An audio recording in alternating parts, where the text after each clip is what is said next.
demandar uma monitorização mais avançada. Depois disso, a gente vai falar um pouco do exame abdominal, do exame de FAST, e depois ainda da avaliação do ecocardio, né? Uma avaliação de ecocardio, não de ecocardiografista, mas focada para quem está atendendo um paciente grave. Então, com isso, a gente vai treinar a falar um pouco de janelas e coisas básicas para avaliar, disfunção do ventrículo esquerdo, avaliação da cava, fluido responsividade, ventrículo direito e tamponamento cardíaco. Claro que como é tudo uma tentativa nova para mim de tentar formular isso, eu preciso, né, que ao longo das semanas e tal, mesmo que hoje vocês me deem respostas, né, me deem um feedback, dizer, ó, funcionou, acho que mais assim e tal, para mim é importante vocês darem sugestões para a gente tentar adequar para ser o mais vantajoso, seja para vocês, né, de informação, seja para mim para eu estar conseguindo me organizar para ser uma coisa boa e proveitosa para todo mundo.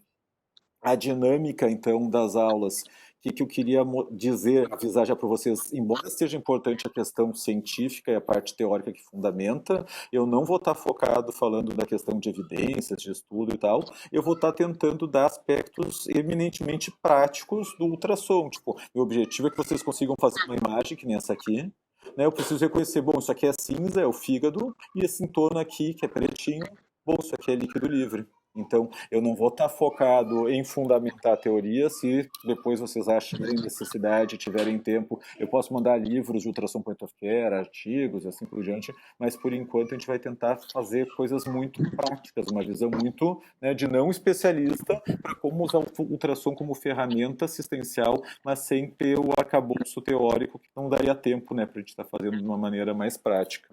A ideia seria basicamente essa. Eu estou vendo um paciente estar instável, como se fosse aquele primeiro caso que a gente começou conversando, né? Qual é o tipo de choque que o paciente tem? Será que é um choque distributivo, hipovolêmico, cardiogênico?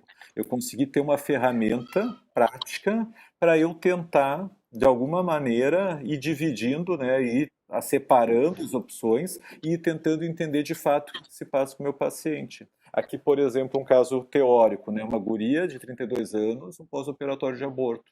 Eu consigo, né, com pouco treinamento, eles falam em torno de 10 exames. Isso aqui é uma janela do ecocárdio, que é o paraesternal eixo curto. Eu consigo olhar o coração aqui e dizer, bom, essa movimentação parece estar boa, né? As paredes cardíacas parecem até estar se encostando a cada batimento, eles chamam isso dos kissing walls. Então não parece ser um problema cardiogênico, né? O coração dela parece estar ok. Com isso, eu já consigo ter uma tomada de decisão mais qualificada. Se eu enxergo esse coração e ao mesmo tempo eu consigo avaliar, ver a cava e ter uma ideia da volemia dessa paciente. Eu vejo um coração que contrai super bem, né, tem uma função cardíaca que parece excelente, e vejo uma cava que tem mais de 2 centímetros de diâmetro, é uma cava que não varia conforme a respiração. Já posso ter informações relevantes e dizer, bom, essa paciente já parece estar ressuscitada. Não parece haver benefício no primeiro momento de eu sair dando volume, porque a hipovolemia não parece ser um problema para ela. Eu posso mudar a minha abordagem terapêutica a partir disso num exame que é simples. Eu não levo mais do que 10 segundos para fazer esse exame aqui da cava, né, o do coração. Eu preciso treinar um pouquinho mais, mas também é um exame rápido, então consigo ter uma monitorização hemodinâmica muito rápida para respostas muito objetivas. O mesmo caso, se eu vejo esse coração que bate super bem, mas eu vou avaliar a cava e eu tenho extrema dificuldade de encontrá-la, né? A gente vê que o vaso mal aparece aqui onde está a minha setinha, não sei se todos vocês enxergam, né? Isso aqui fala a favor de uma PVC muito baixa, né? Isso aqui fala a favor, né, dessa paciente está num choque hipovolêmico, né? Sei lá, está séptica, tem um componente hipovolêmico. Então, simplesmente com esse achado, que é muito rudimentar para um radiologista, né, uma coisa muito básica, mas para nós vai fazer toda a diferença em como é que a gente vai atender um caso, como é que a gente vai definir se vai dar desafio hídrico, o que a gente vai fazer. Então, vejam como tem informações que são rápidas e que podem ser extremamente relevantes. Da mesma forma, estou avaliando o paciente mais idoso, 66 anos, masculino, teve uma síncope e um choque, né? Está na minha UTI, não sei muita informação. Vou avaliar esse coração, né? Eu não tenho muita informação, não tenho muito treinamento como ecocardiografista. Imagino que vocês olham essa imagem e vocês conseguem dizer, bah, esse coração não bate bem que nem aquele anterior, né? Esse aqui parece que se movimenta pouco, parece uma contração meio irregular, né? Com isso eu já consigo ter uma ideia assim, opa, esse coração não é normal. A partir disso já começa a mudar o meu manejo. Da mesma maneira, se eu for outra janela do coração, eu posso olhar de novo para ele e dizer, bah, ele não contrai tanto assim, ou olha que a válvula mitral, ela mal parece abrir. Isso aqui são indícios simples que eu consigo entender que tem um componente cardiogênico na choque desse paciente. Isso aqui pode já mudar a minha conduta. Outro caso, fosse a mesma situação, mas o achado que eu tenho é esse aqui. De novo, é um achado muito simples, muito rudimentar, é rápido para enxergar isso, mas eu vejo um coração, e em todo o coração eu vejo uma faixa preta, uma faixa necróica. Isso aqui é uma imagem do tamponamento cardíaco. Então eu consigo, de novo, com uma imagem muito rápida, mudar o meu entendimento e ver qual a melhor forma, né, de tratar o paciente. Sei lá, se vai chamar um cirurgião, o que que vai fazer para resolver isso. Outro, mesmo caso, outra imagem, né? Como pode mudar. Eu tenho uma janela aqui que me mostra o coração e eu tenho dificuldade em dizer se o ventrículo esquerdo é do mesmo tamanho ou se não é maior que o ventrículo direito. Esse aqui é o esquerdo e esse aqui é o direito. Reparem como as cavidades parecem do meu tamanho. Se é isso que o meu paciente apresenta como causa do choque, eu começo a pensar muito mais no choque obstrutivo, num TEP, assim por diante. Então são informações rápidas, né, informações simples que podem mudar o nosso manejo. E a ideia da gente poder conversar ao longo desses encontros é tentar achar essas soluções. Da mesma maneira que um ultrassom pulmonar, eu consigo enxergar aqui na metade aqui da direita da tela, tem um movimento, né? Conforme o paciente respira, a gente consegue ver quando a pleura se movimenta e a gente enxerga essa movimentação. Porém, do outro lado, eu vejo que a imagem fica retinha, né? Ela fica linear. Então, aqui mexe e aqui não mexe. Ah, aqui mexe, aqui não mexe. Simplesmente de eu conseguir enxergar isso, eu já posso ter um diagnóstico muito mais qualificado e uma suspeita de pneumotórax, como causa do choque de um paciente. Se esse meu paciente está instável, por exemplo, isso aqui já me autorizaria a drenar um tórax. Claro que parece muito agressivo eu mostrar uma imagem para vocês e dizer assim, ah, isso aqui seria, né, autorizaria a drenar o tórax, mas pensa que a gente está acostumado a fazer isso com esteto, né? Ou com a percussão de um paciente, claro, que são métodos de exame físico muito mais consolidados do que o ultrassom para o não especialista. Mas vejam que achado simples, né? Conseguir ver que um lado não mexe enquanto o outro mexe, como isso aí pode ser uma coisa relevante, como isso pode mudar uma conduta, e uma conduta que você sabe, né, pode fazer a diferença entre o paciente ter uma parada cardíaca ou não, a precocidade que eu consigo identificar e tratar esse tipo de intercorrência. Esse aqui é um estudo, só para mostrar, a ideia seria mais basicamente essa. Tem um estudo pessoal que aplicou, né, o ultrassom pulmonar numa UTI, numa emergência de trauma em Florença, e conseguindo mostrar que eles precisaram de menos exames, né, eles precisaram gastar menos recursos e mantiveram a qualidade assistencial. Né? Nesse contexto que a gente está com medo de ficar doente, de se contaminar, de se expor, se a gente consegue ter melhores diagnósticos, mais ágeis através do ultrassom, e que nos dispensa, né, manipulação de outros exames, outros profissionais e tal, isso pode ser muito importante, né, pode fazer uma diferença do manejo.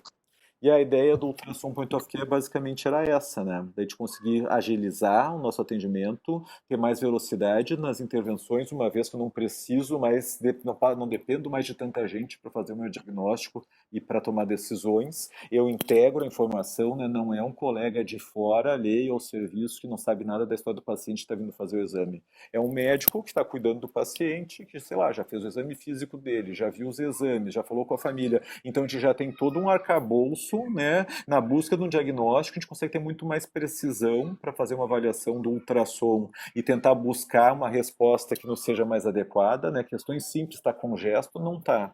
Né? Tem TVP ou não tem? Tem líquido livre na barriga e precisa ser operado ou não tem? E consigo ter uma qualidade nessa informação que passa a ser super importante. E com isso, né, a minha tomada de decisão passa a ser mais precoce, né, passa a ser mais segura e eu passo a ter dados que eu consigo, né, quantificar, medir, documentar o que eu estou fazendo e com a ideia então que o ultrassom seja uma ferramenta que vem para nos auxiliar, para tornar a nossa vida mais ágil e até mesmo mais segura como profissional de saúde. Tem uma figura aqui que o pessoal adaptou, essa seria a nossa nova anatomia, né? Tem um artigo que é assinado até pelo Brown do ano passado. Eles falam que é o quinto pilar do exame físico, vem o ultrassom, né? Vai reinventando a anatomia, até mesmo a fisiologia, a gente começa a enxergar de uma maneira diferente através desse método. Deixa eu ver aqui se tem um pessoal que está pedindo que não conseguiu acessar, deixa eu só encaminhar. Não sei se alguém quer fazer algum comentário, alguma dúvida.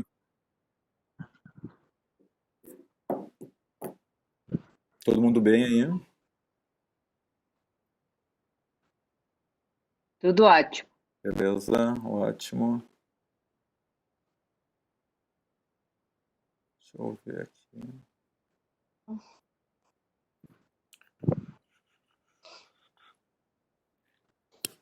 Aqui.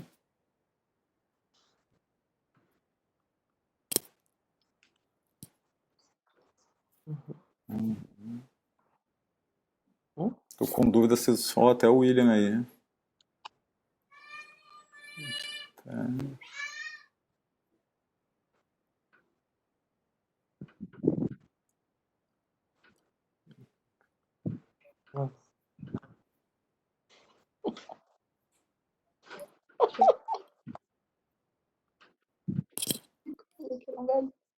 Vários. 38 pessoas. 45. Muito bem. Vocês estão conseguindo ver essa segunda tela que eu abri? Eu tenho a impressão que eu não tô Eu tô conseguindo. conseguindo ver. Mas quando eu Eu tô abro, conseguindo ver tudo. e quando eu abro, Estou né, vendo Eu também. também tô quando eu vendo. abro ela aqui, vocês conseguem enxergar essa segunda parte? Sim. Perfeito. Então Como vou assim, continuar. segunda parte, Felipe? Tem uma outra Essa aí agora? É agora que está passando, vocês estão vendo? Tá, essa é a que tu 432 apresentasse. anos. Perfeito. Então tá, agora a gente vai para a parte difícil aqui da aula, gente. Então a gente já conversou um pouquinho sobre a questão do ultrassom, né, da importância. De novo, né, a gente pega situações clínicas que são instáveis, que a gente precisa de uma resposta rápida e que muitas vezes a gente tem que tomar decisões sem ter muita condição de escolher, né, qual o melhor cenário, de ter toda a informação de uma maneira que a gente gostaria, de ter pegado o prontuário, de ter recebido o plantão, às vezes ter botado a roupa, né, tem que atender um paciente, não botou nem jaleco, nem coisa nenhuma, e tu sai atendendo e tendo que te virar. E a ideia do ultrassom é que a gente consiga, né, ter uma ferramenta que nos disponibilize diferentes maneiras de a gente avaliar sistemas e resolver problemas. Para a gente conseguir fazer esse uso, a gente tem que falar um pouquinho da teoria, né, um pouco da física. Então, geralmente, não quero assustar vocês, mas geralmente essa é a aula que o pessoal mais se assusta, essa é a parte mais tensa da aula. O que a gente sabe, então? O ultrassom, na verdade, é um método diagnóstico de imagens que são obtidas através do processamento dos ecos refletidos pelas estruturas corpóreas, devidos à ação do pulso das ondas do ultrassom. O que isso quer dizer? O ultrassom nada mais é do que uma onda, né? E o aparelho do ultrassom é um computador, né? Tem aquele parte mais sensível do aparelho, que é o transdutor, que é o que faz a interface entre o computador e o nosso paciente. E esse transdutor, né, ele tem uma capacidade ali, ele tem uns cristais, e esses cristais que o transdutor possui, ele consegue emitir uma onda de eco e consegue absorver, receber de volta essa onda. E ele manda essas velocidades para o computador, para a parte principal, e esse computador consegue interpretar as diferentes velocidades da onda e com isso nos formar uma imagem. Nada mais é do que um algoritmo matemático, né? Tudo uma avaliação de velocidades. A questão é o que a gente consegue fazer com isso, mas esse também é o único dado de física que a gente precisa para esse conceito inicial que a gente vai estar conversando. De novo, né, como eu falei com vocês, como é que é um aparelho de ultrassom? Né, os mais modernos podem ser minúsculos, do tamanho, sei lá, de um celular, até menor, enquanto outros vão ser maiores, mas eu sempre vou ter uma unidade central, né, que venha a ser o computador propriamente, que é quem vai ter o algoritmo que vai fazer essa leitura das velocidades da onda, e eu vou ter o meu transdutor, que é a parte mais sensível, que é onde tem aqueles cristais, né, que vão emitir as ondas e receber, e ele é sensível justamente por causa desses cristais. O que eu quero dizer com sensível? É a parte que mais quebra, né? Quando cai no chão, se alguém pisar em cima e tal. Vai destruir um transdutor, vai perder a capacidade desses cristais funcionarem e provavelmente tu pode perder o teu aparelho, né? Tem aparelho, sei lá, se o aparelho sai 80 mil, qualquer transdutor sai 20 mil reais. Então, se a gente não tiver um cuidado, né, especial, se a gente não tiver delicadeza em cuidar dos transdutores, a gente pode tornar o nosso aparelho inviável rapidamente. Então, é algo que de fato não é só ciúmes do radiologista e tal. A gente precisa se preocupar em manter os nossos transdutores protegidos. Bom, como é que eu uso o transdutor, né?